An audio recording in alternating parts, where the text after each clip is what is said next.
Миле, Мола. знаеш што ми текна? Градоначалникот на Газиваба има многу притисок за Фиат. Се управна инспекција му влегла. Ама тоа е управна инспекција претерува. Мора по закон.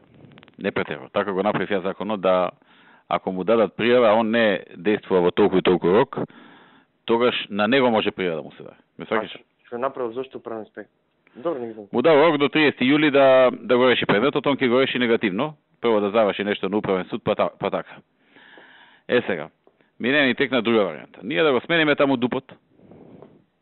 Ама зборевме тоа одамна, окей. Па што чекаме, ако е окей? Нема, тоаш ме прашавте вие пред едно 4-5 месеци што може, јас ви кажав и рековте окей и не искомунициравме после. Зашо? Не знам. Да го направиме еден убав парк со фонтани, со чуда, а? Ќе треба да му експроприираме земјата. Не мора ништо да правиме, не може да гради. Доволно е, по мене, доволно е да му се намалат и габаритите него. И? Нема да има исплатно, што оставиме 5+5, например. Каков 5+2? Добро се, 5+... Некој големина колку да 5+1 нека види.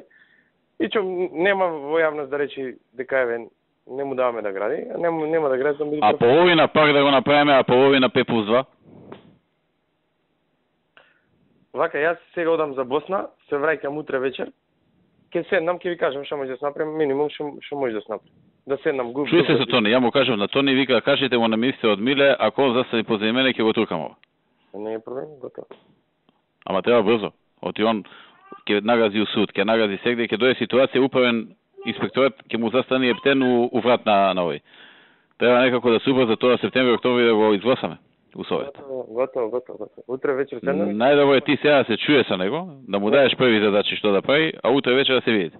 Важи, готово. Ајде.